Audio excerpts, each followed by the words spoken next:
Sam Clovis. And Sam has been on with us before, and we asked him to come back again. He was kind enough to do so we could dig a little deeper and help you understand why it's so important that we take the seat that was currently occupied by Mr. Harkin for how many years? 30. It'll be 30 years. It'll be 30. That's just ridiculous.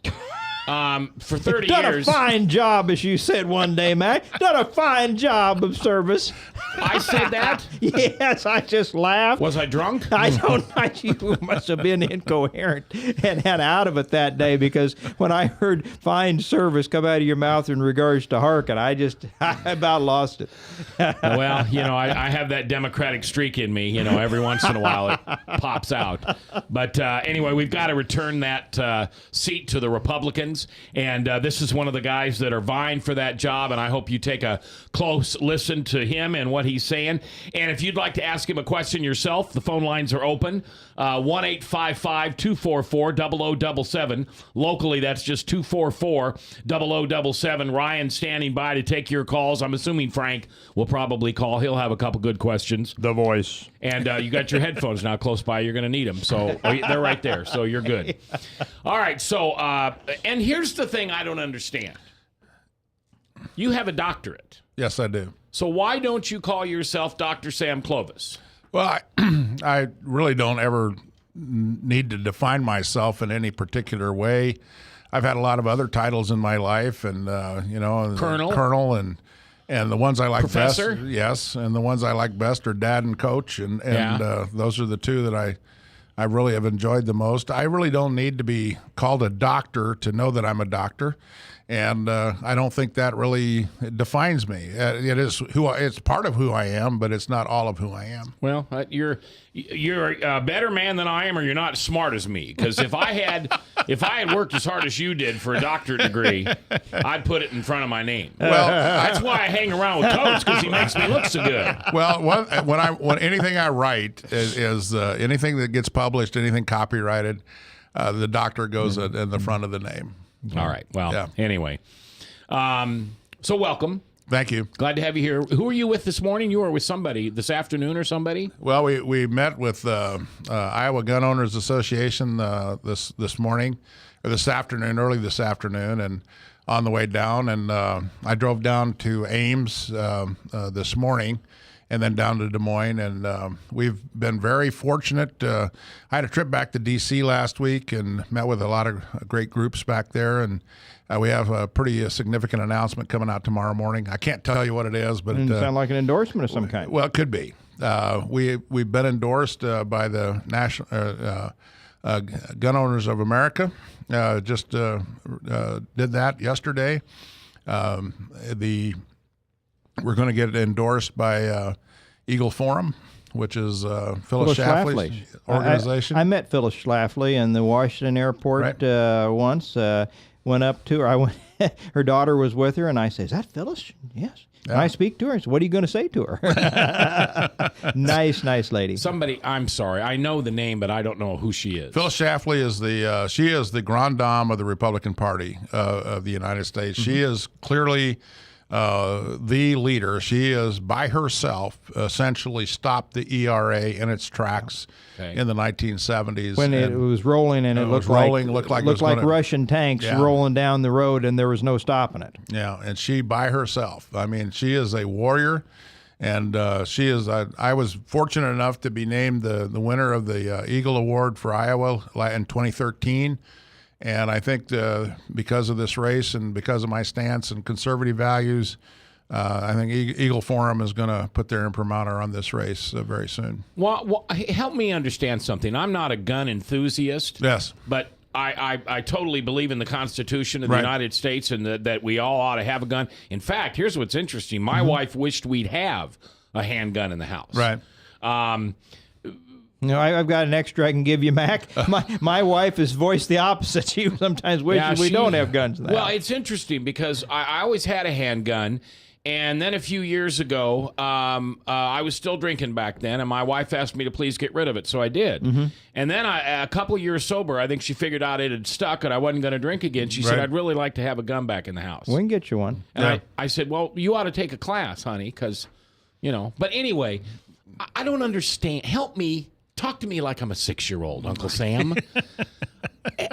Coach, Yeah. how does the left think they're going to take guns out of people's hands when it's constitutionally not acceptable to do that? Well, I think what they're really after is, and I think I'm not one to delve into conspiracy theories, but I do think that they believe that any person, and particularly in this country, 100 million people own 300 million guns in America, and because so many people own guns, and we have a gun culture in this country, and as long as there are guns in the hands of private citizens and the protection of private property, it goes right against the grain of the progressive movement and what their goals are. Their goals are control.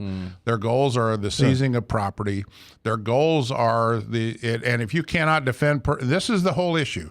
It's private property. The whole issue in 1689, when the British put the very verbiage that we use in the Second Amendment was in their Bill of Rights that was included in the British Constitution in 1689. The reason it was put in there was for the protection of private property.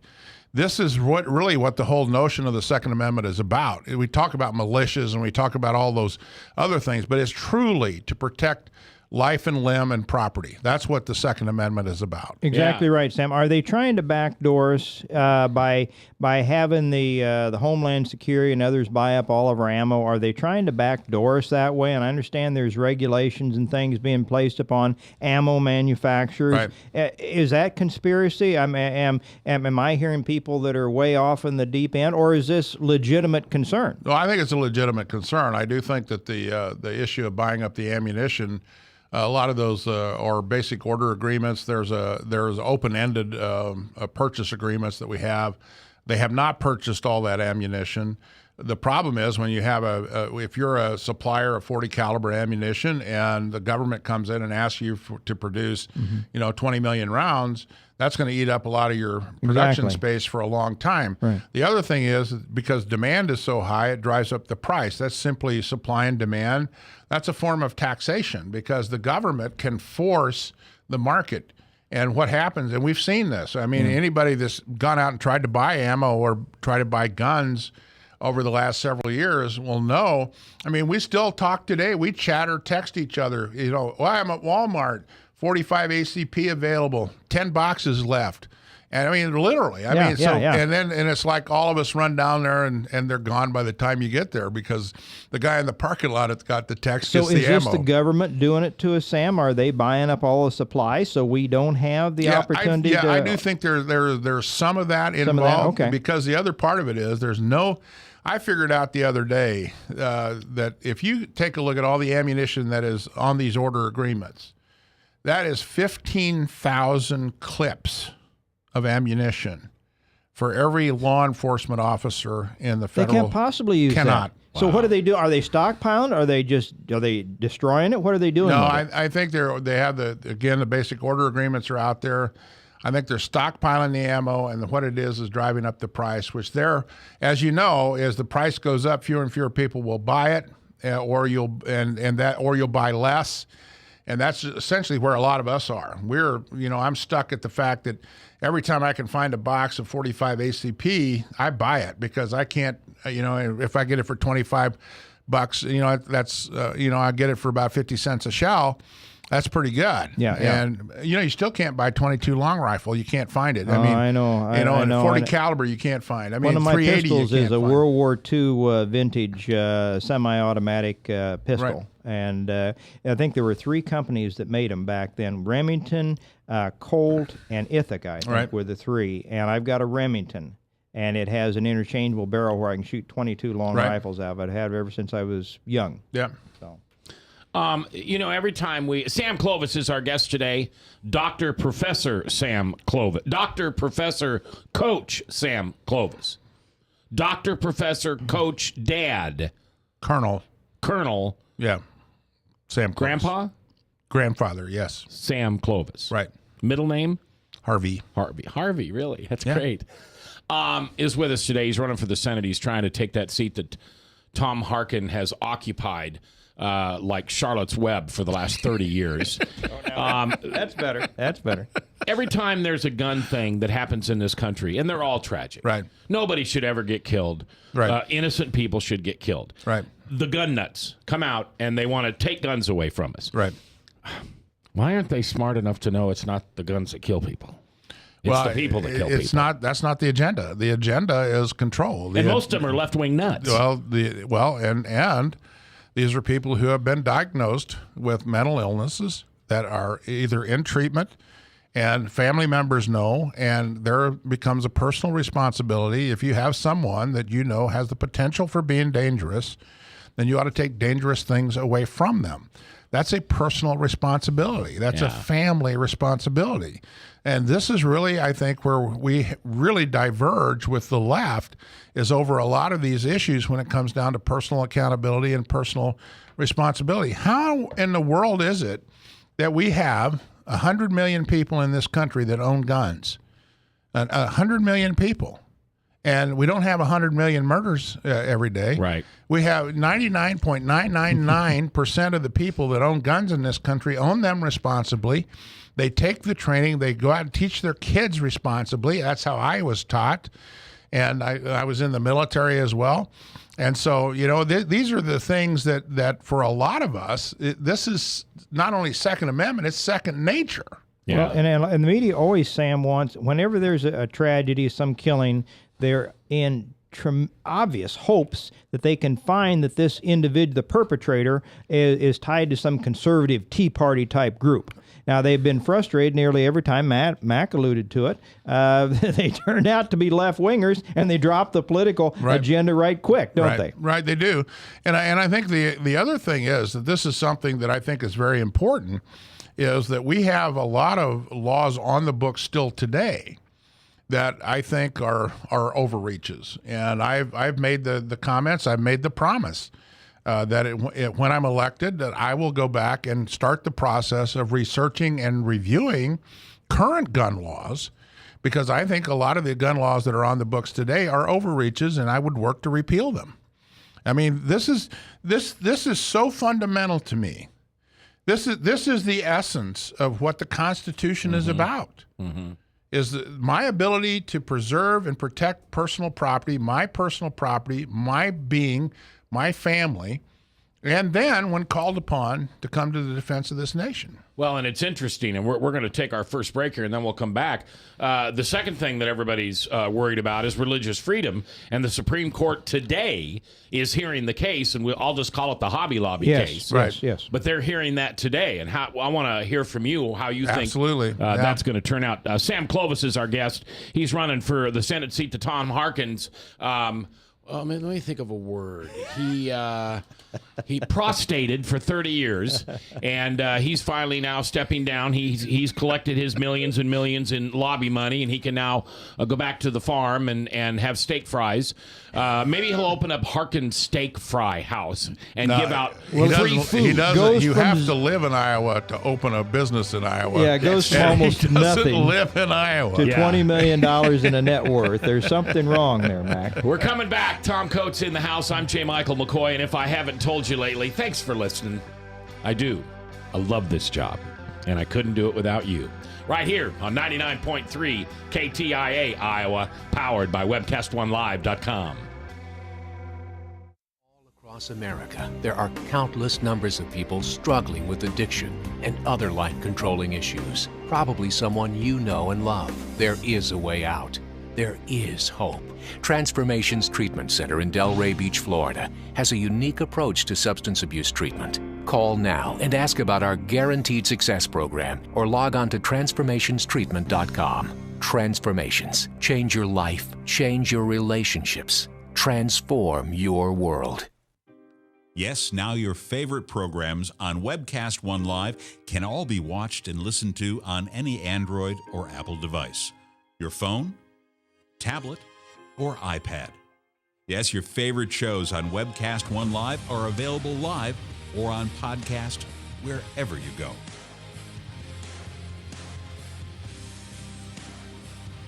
Let me introduce to you some of our great shows. Shalom. Every week on Understanding the World with Rabbi David Kaufman, we'll talk about issues in the Middle East, issues related to the Jewish tradition and religious traditions in general, and keep you up to date on exactly what's going on around the world. You may know some of the story, but you haven't heard all of the story until you've heard it on Understanding the World with Rabbi David Kaufman and our special guests we have on every week. Hey, this is Doc with Doc and Lefty. I want to tell you about our brand new time slot. It's from 6:30 to 7:30 p.m. It's on the same night, Tuesdays. We now follow Ed Fallon and the Fallon Forum on webcast1live.com. I want to tell you a little bit about our show. Our show is focused on local, state, and national, and sometimes international politics. We like to keep people updated and informed. We also have very interesting guests. So please join us every Tuesday from 6:30 to 7:30 p.m. on webcast1live.com. So when you want to watch your favorite Webcast One program, remember, there's an app for that.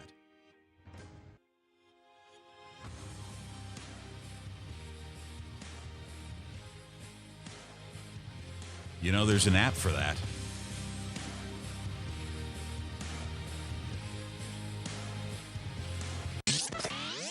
From the RE/MAX Real Estate Concept Studios, this is Webcast One Live.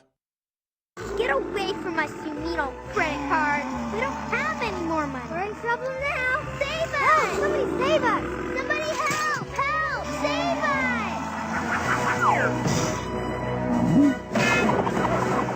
us! Hi, I'm Tom Coates from Consumer Credit of Des Moines. If your credit card's a little too animated, give us a call. Hooray! We're saved! Consumer Credit, you're our hero! 21 minutes after the hour on this 25th day of March in the Lord's year 2014. I'm J. Michael McCoy. This is a special edition of Max World Live here on 99.3 KTIA and powered by webcast1live.com. Sam Clovis is in the house today. We're talking about his senatorial run for the seat that Tom Harkin has been in for 30 years, which really is, I mean, what lasts 30 years and is still good in this country? Except wine, maybe, and that's it. And that's only if you put the bottle the right way. But before we do that, I want to switch now live to our special Hollywood reporter on the scene, Tom Coates, for his movie review. Movie review. With a new John segment. Pascuzzi Coates. A new segment. In fact, I've seen two movies recently, Mac, and I think I shared with you another gentleman just this last week. I was actually quite disappointed over Son of God, the movie that I thought my biggest criticism were two. One was that the movie, instead of being a 2-hour, should have been a two-hour movie. It couldn't do justice to anywhere close to the justice in 2 hours that it needed to. So it needed to be two 2-hour movies. Okay. And my other criticism was it shortchanged and even took some things out of a proper context of Jesus' early ministry and put too much time. We had the temptation of Christ. Mel Gibson, how are you going to better that part of that part of Christ's ministry? They gave too much short shrift to his early ministry. I was disappointed in that. I saw one last night that I was not disappointed in. It is called God Is Not Dead. Now, if you are in the sound of my voice, you need to see this movie. And Sam, with your background in the college professor ranks, you're a tenured professor, you would thoroughly enjoy this movie, I predict.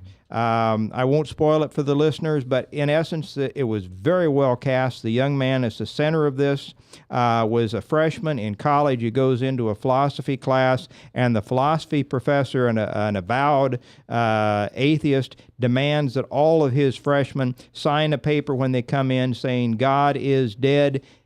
Turn it in, and we'll move on, and we'll assume everyone agrees with me that God is dead. And, of course, the young man couldn't in good conscience do it, and the movie moved on, and I won't spoil it. But a tremendous movie, very well done. Not a big-budget movie, not name actors, but see that movie. God Is Not Dead. All right. Great. And Mac, you saw it. Yeah, I saw it, and I can't give away the movie, but I would encourage you to go. I really would. If you've seen the movie or you're not going to see the movie, I would encourage you to go to my blog of yesterday, and it's at macmccoy.com, MacMcKoy.com. Basically, here's the short of it. Last Wednesday, a person that you guys know on this show, you've known him since 2004 on my radio show, Atheist Mike. One of the nicest, sweetest guys I've ever met. I would have given any of my daughter's hand in marriage to this guy. He didn't have a bad bone in his body, except he didn't believe in our Creator. Well, he had a massive stroke last Thursday, and when I walked out of that movie on Sunday and picked up my text, Atheist Mike had died. And the blog that I wrote is, I hope the Bible's wrong. That I hope that God's grace is so big that even those who blasphemed him are welcomed into the gates of heaven. Maybe they have to go to the slow line, maybe it takes them longer, but guys like Mike, except for what he said about God and his disbelief in him publicly, which just like fingers on a chalkboard, 51 years old, right, dropped dead of a massive stroke. And anyway, but I just God is not dead. It is a great movie.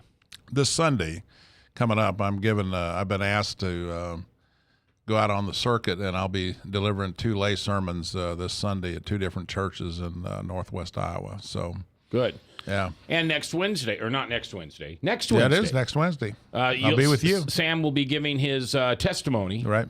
At Testify, which is a Christian organization that I get to be a part of. We meet at Incredible Pizza at 86th and Douglas, first Wednesday of the month. Come on in and hear Sam's personal testimony. Right. It's next Wednesday. All right. We done with guns? It's up to you. For now? Well, I don't know. Well, let's shift over to something that's very topical. Yeah, let's talk about religious freedom in this country. Right.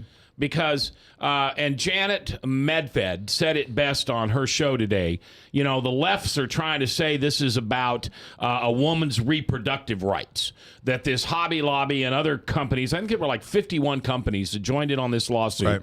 Conestoga Wagon, all those. Yeah. It stands before the Supreme Court today. They're hearing oral arguments today as to whether if you, like me, like Tom, own a small business in America, it's our guts, it's our sweat, it's our house. If the thing goes to heck in a handbasket, it's our family that loses. That if I provide insurance for my people, that I don't have to make them pay for abortions. Simple as that. And contraceptives. If they want to, they can, but I don't have to. And the Supreme Court is hearing today, and the women's movement is trying to say that's a women's reproductive right, and it is not. It is about religious freedom, right? It is. I think it's a First Amendment issue. It has everything to do with the ability of a person to practice their religion. And the Obamacare, the Affordable Care Act, has mandated that anyone who provides health insurance through their company, provides the company-provided health insurance, has to provide, as some of the features of that health insurance, abortifacients, and that's really what this issue is about. It's about abortifacients. And those are the morning after pill. Mm-hmm. And that's really is the essence of what this case is about. The people at Hobby Lobby, a very Christian family, it's a family-owned business. It's not traded on the stock market. The Green family, and this goes against their religious beliefs. Well, and so they are being compelled by this law to violate their personal beliefs, and in order to offer just this one feature of the health insurance bill. The other part of this that a lot of people don't know is that those features, the birth control, abortifacients, and sterilization, those 3 features that are mandated in every health insurance plan in America, those issues come forward here. Those issues go against almost every person that has any faith religion, like Catholics in particular, and those are the features that have to be paid for by everyone else. The woman who has that insurance does not have to pay for that feature. Right. That is paid for by everybody else in the company. So it's not only are they required to provide this as part of the insurance package, everyone else in the company pays for it. And that is particularly if they're self-insured. And so this is a huge issue. And the Green family, they are true to their faith. They're not open on Sundays. Nope. They make sure their employees can have that day off with their families. They don't have anyone making minimum wage. They pay a living wage from day one. Yep. 13,000 employees. Yeah. 500 stores. How, Sam, talk to me like I'm a 6-year-old. If the Supreme Court decides that they're going to overrule the Green family and the Conestoga Wood and these people and say, no, I'm sorry, you have to carry this. How does the left justify that? I don't know how the left justifies it, and I also don't know how the court justifies it, because the court has shown a very strong indication that they are not going to force companies to do this. They've certainly have shown religious institutions don't have to do this. There's an issue that we often talk about called ministerial exemption. This means that you have to have, as let's say that you work at a Catholic university, that you have to be that there are some jobs at that university that require you to be a Catholic, and those are what we call bona fide occupational qualification, BFOQs. Now, that means that if you're not Catholic and you hold one of those positions, and they don't have to hire you, they don't. Right. So protected classes don't matter. So what happens then, if you sue in this instance, then the ministerial exemption comes in, and the Supreme Court has typically ruled 9-0 to support these institutions. This is ground that we've not trod on before. And what this is really about is gaining 14th Amendment protection for this type of activity. This goes again to, you can take a look at gay marriage as a similar arguments being offered by the left. This has nothing to do with reproductive rights, has nothing to do with women's health. Right. It has everything to do with the Constitution of the United States. Now, obviously, we're going to have some, if the Supreme Court says, Hobby Lobby, you're good, and so are you, Conestoga Woods, and all these other people, now we're going to have the cheaters jump on board. And we're going to have companies that say, well, I'm a Christian and I own this company, so I shouldn't have to do that with my employees' health care. Well, how many people are already exempted? I mean, how many? I mean, so what's the message from the Department of Justice? You know, and you're out here defending something that's indefensible.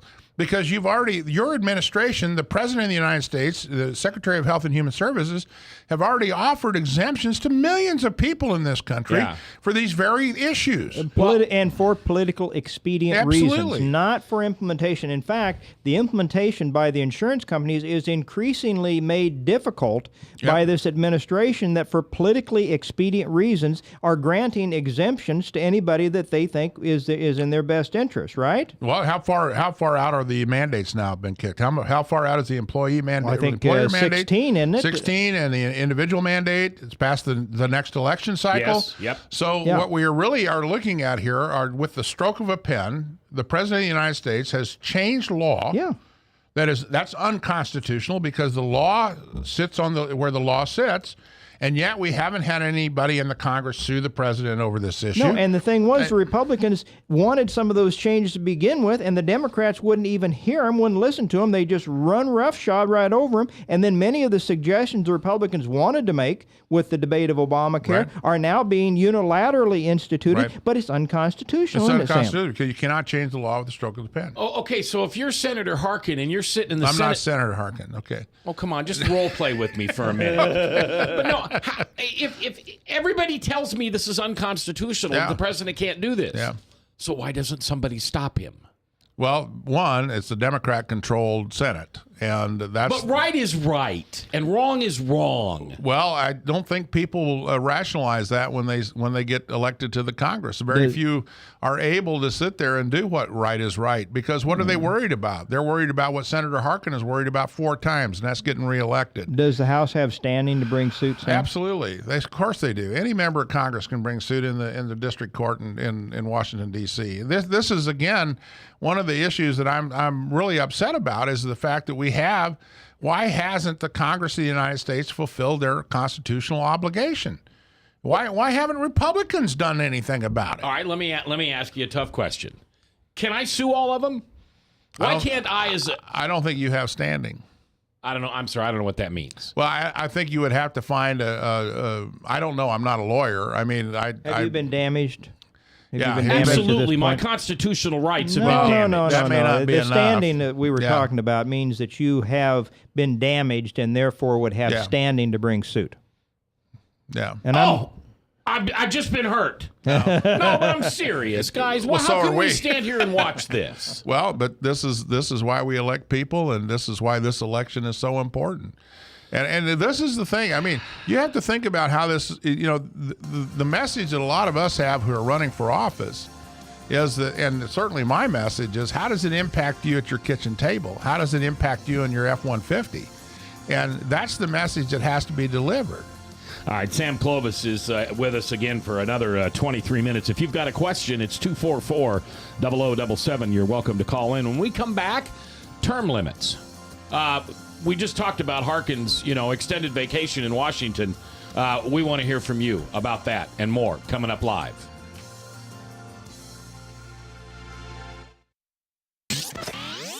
From the RE/MAX Real Estate Concept Studios, this is Webcast One Live. I'm Brian Leach, owner and general manager of Service Legends. I brought along a couple of the home comfort heroes. Hi, I'm Tammy Wells. I am Nick Wondershad. I'm administrative manager I'm the senior technician. from Service Legends. It seems like every good thing, when you feel it to the bone that it's good, there's a lot of hard work put behind it. I don't think that you can fake it and have it turn out good. If we seem like, okay, that's just weird, it's just a furnace, why would you believe so deeply in a furnace? It's not just that, we want to show the world that you can have good service. Yeah, I mean, it's your home. It's built into our daily trainings, it's built into our culture, that we're gonna do whatever it takes to have each client say they love us, period. That's why we spend all the hours in the training that we do. And if we guarantee it's gonna be a good experience for you, or else it's free, what type of work do you think we're gonna do? There is a guarantee. Temperature selection guarantee, fixed right or it's free guarantee, comfort guarantee, best value guarantee. All of these guarantees hold us accountable to ensuring that we exceed your expectations. And if for whatever reason we'd fail and we can't make it right, we guarantee all of those guarantees with a 100% money back guarantee. I mean, if you don't think that your technician can fix it right, are you gonna say that to a client? No. You don't have to worry about having a technician come to your house. We drug test, background check all of our team members. We put safe people in your home. Each and every one of our service techs, 400 hours a year in training. You tell it the minute they walk in the door. They know what they're doing, they've done their homework, and they actually truly care about what you want. Because at the end of the day, you're the person that makes sure I have a job. They're gonna be listening. They're gonna wanna know what your challenges are. Then they're gonna come and give you options, and you get to choose. If I'm there to help and I make it easy and painless, I did my job right that day.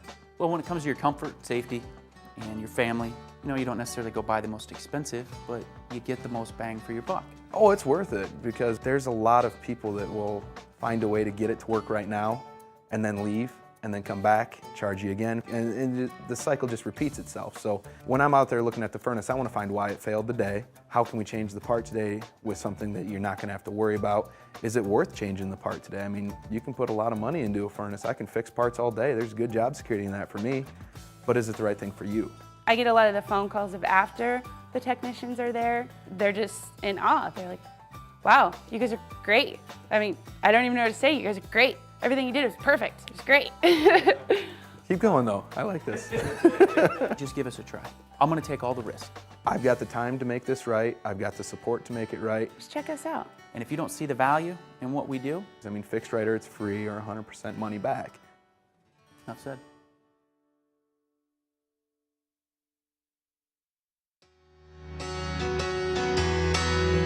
.22 before the top, Salem Radio Network news at the top of the hour. Then Pastor Michael Mudloff with True Blue. I'm J. Michael McCoy. This is Max World Live with Tom Coates. Thank you very much for being here today. In a minute, we're going to continue to have some questions from Tom. You've got something on foreign policy? I do, and Sam... Not right now. We're going to go to... Oh, okay, we're going to go to Frank first. We're going to go to The Voice first. Frank, who's standing by with a comment for you, Tom. All right. And a question for you, Mr. Clovis. Frank, right. You're live on the air. How you doing? Hi. Man, I can't believe I preempted Tom. You did. You have. You have. Hey, listen, I forgot to mention to you a couple of weeks ago, I think, Tom, that CNN had a piece down in Indianola, Iowa, where they were talking to the citizens down there about Stacey Apple. And it was mentioned that in her commercials that she ran, the name Obama was not mentioned anywhere in the commercial, and she was not even identified as a Democrat. That's good. That's great, Frank. Now, here's my question to Sam, and trust me, there will be a question here. But Sunday on the Meet the Depressed show, Meet the Press, liberal types like David Gregory and Andrea Mitchell actually acknowledge that they're most likely, the liberals are going to most likely, Democrats are going to lose this Senate. Right. I don't see any of the 20 plus, I think around 20 plus Senate seats are up for grabs. I don't know that any of them are safe. Now, I've seen Mark Jacobs. He's a well-funded, pretty slick, kind of evasive politician. He's been polished to do so.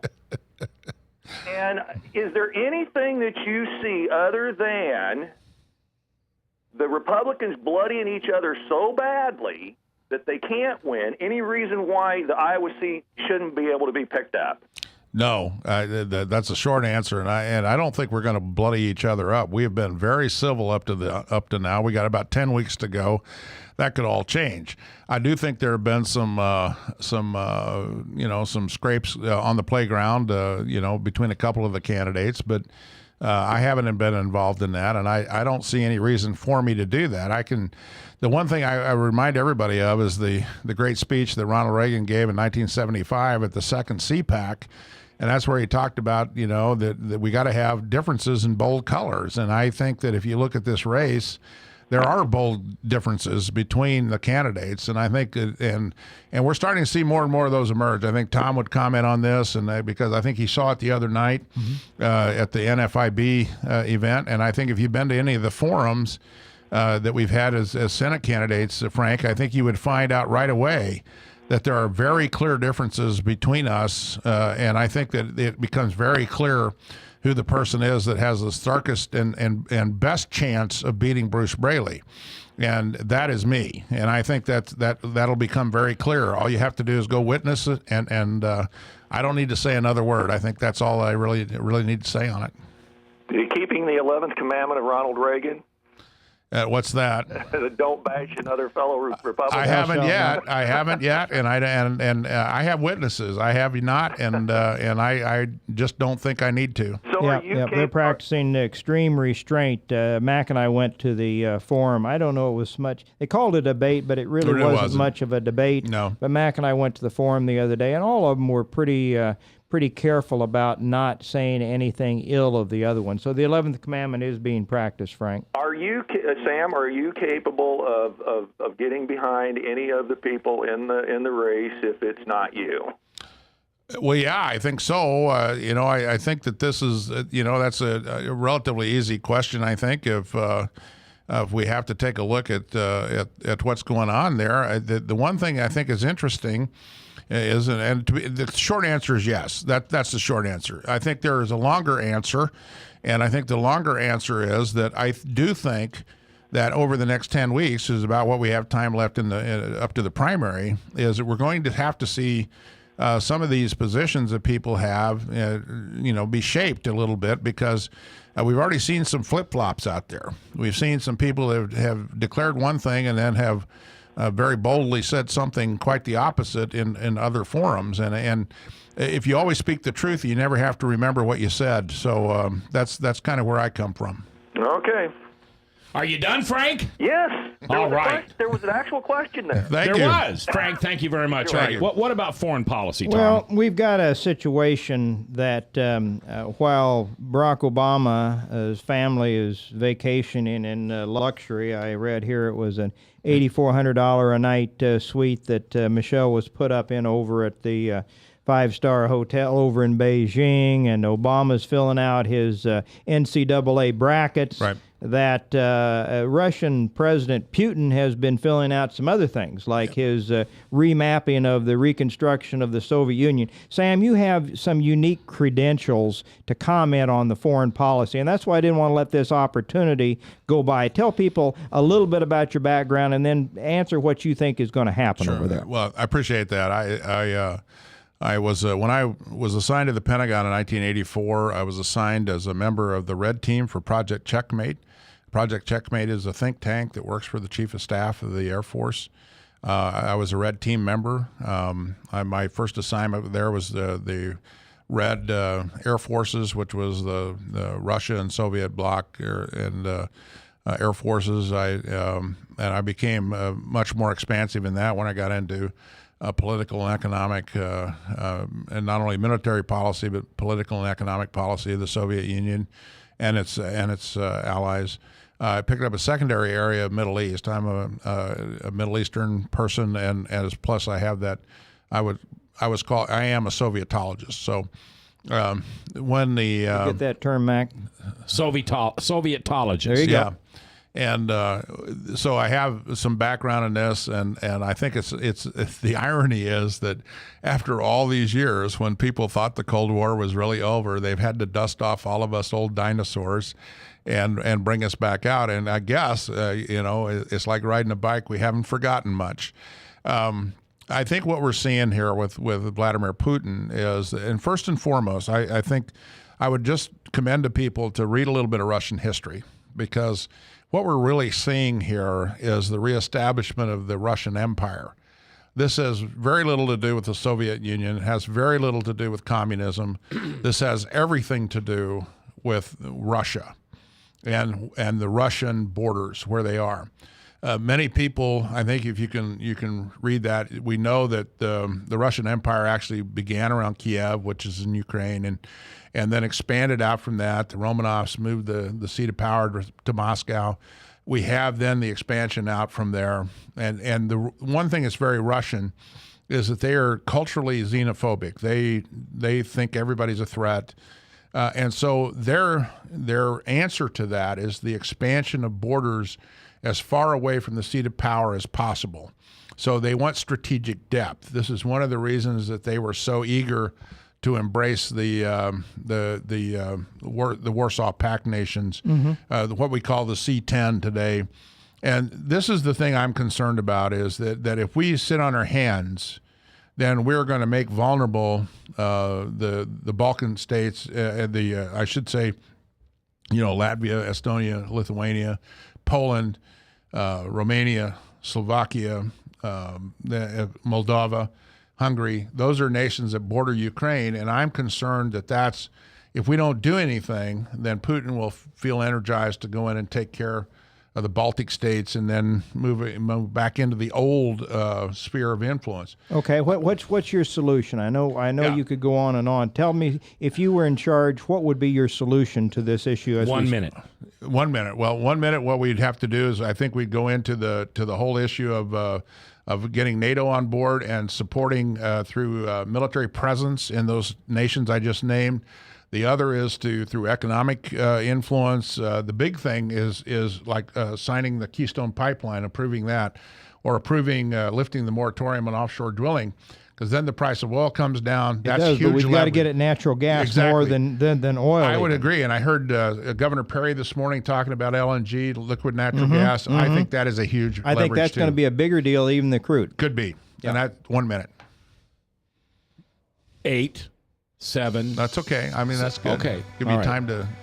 When we come back, we want to brush a little bit on what Bruce Braley said about Chuck Grassley.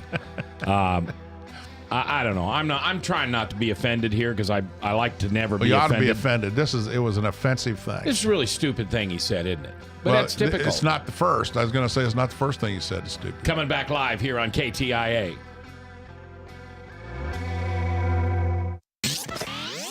From the RE/MAX Real Estate Concept Studios, this is Webcast One Live.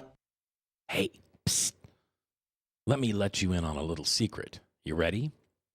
Always try to do business with people, not places. Especially if you seek honest Christian business people. And when it comes to my car, I really need to trust who's working on it. Now, my family is so blessed. A few years ago, we found a family-owned automobile repair shop that operates as a Christian business also. Open, honest, reliable, trustworthy. It's AMCO on Hickman Road in front of Kmart, and it's a family-owned Christian operating business. This family treats your car as if it was their car. Everything from oil changes to transmission repair and everything in between. So the next time you feel the need to be at peace with your choice of who you can trust with your car, give AMCO on Hickman a chance to serve you. And tell them Max sent you.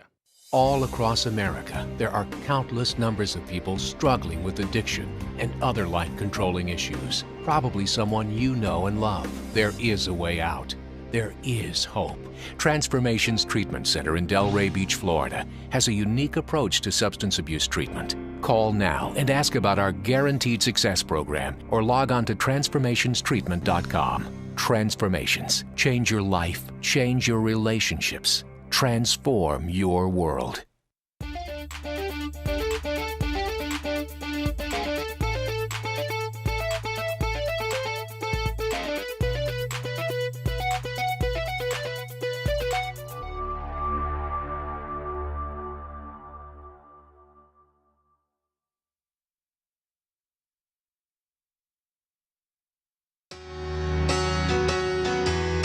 Before the top, Salem Radio Network news, and then we have the incredible Michael Mudloff from Westkirk Presbyterian Church in True Blue.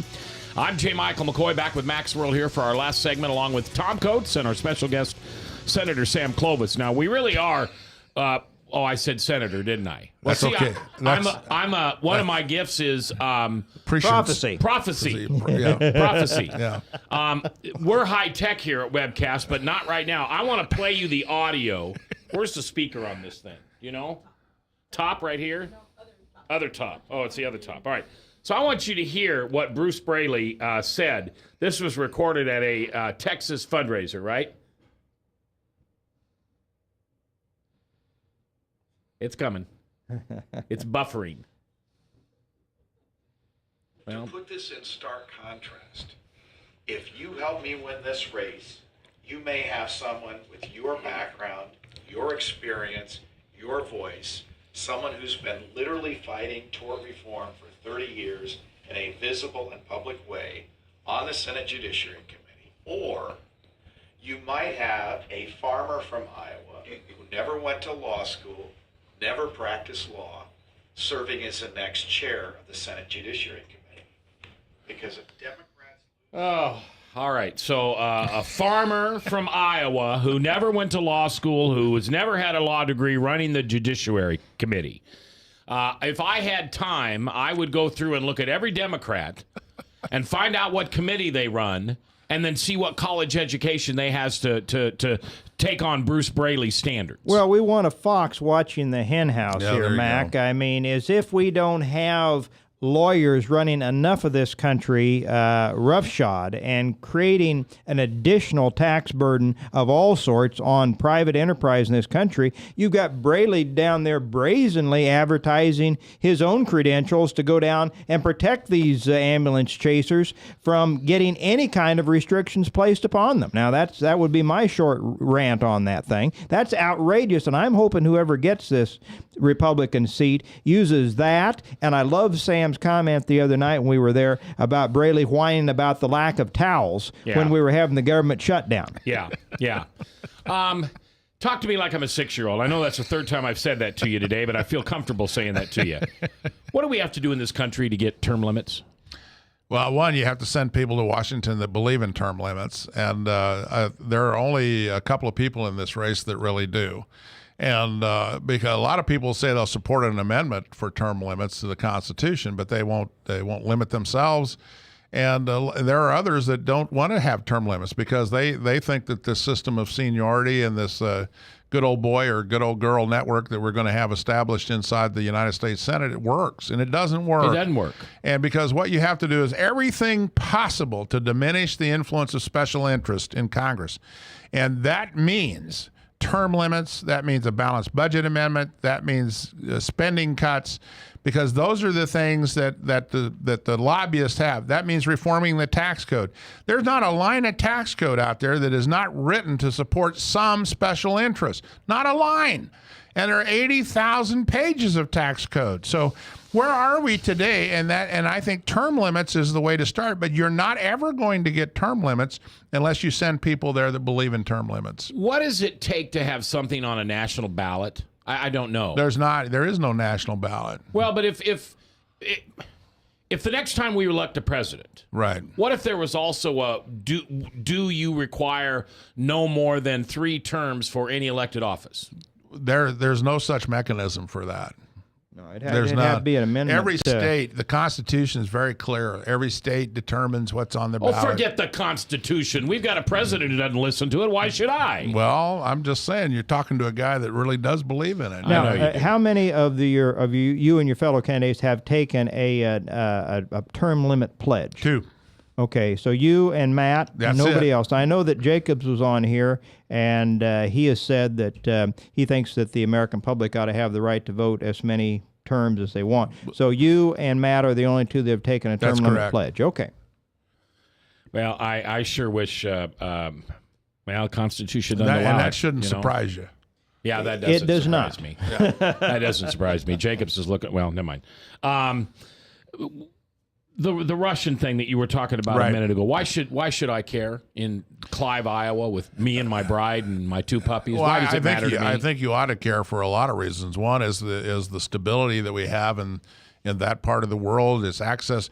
National interests are very clear: protection of American citizens, access to resources we need for our economy, and the protection of our allies.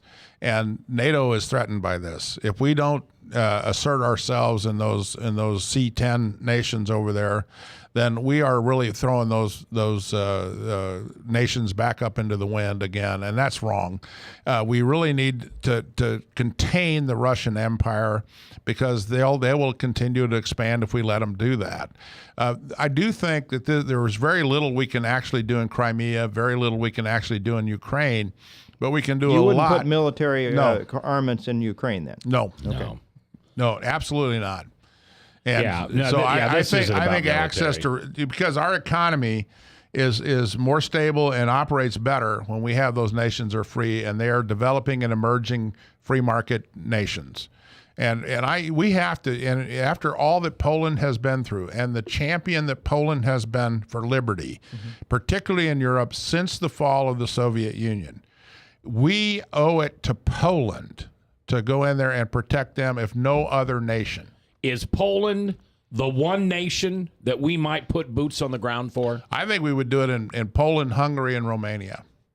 And that's why not Ukraine, WW3, isn't it? Sam? No. I mean, wasn't Obama part of the negotiated treaty that had them disarm themselves? Didn't a young rookie senator named Barack Obama go over and tell them, we will protect you against aggressive force? You give up your weapons, you give up your nuclear armaments, we'll protect you. Right. And I know Russia signed on to it, too. But we signed on to it, and the NATO countries signed on to it. Yeah, we did, and look where we are. So, it just goes to the whole vacuous and vapid foreign policy of this president. And, you talk about a person with a deer in the headlight look. This is a person who is clueless. I don't think he truly understands geography. I don't think he understands the big muscle movements of political power. And I think he gets it as a community organizer, but he's way in over his head here. He goes over and John Kerry lectures Uganda on homosexual rights, and yet he embraces some of the most zealous Muslim country governments that do the most to put down the women and minority rights like that. And they behead gay people. That's right. And he embraces them, bows down to them. Yeah, and I think that this, again, goes right to the heart of the issue that we have, a particular individual and his administration that I think truly wants to diminish the United States standing in the world. And I really do think that's his motivation. I really do, because I think it's his background. And I think he really, truly believes that we are a safer and better world if America is diminished. Sam, thanks very much. Well, thanks for having me. As always, I love this. This is great. You guys are great. I love talking to you. You're always welcome. Thank you. Tom, thanks for being here. We'll see always you soon. A pleasure. Ryan, thanks for producing. Reich Plaketz will be here tomorrow afternoon. I'll see you on Friday with Pastor Dan Hudson. Until then, I want you to think of that person that you hate, that you resent, that you carry a grudge for. And tonight, when you pray for them. Ask to be forgiven and pray for them. We'll see you tomorrow.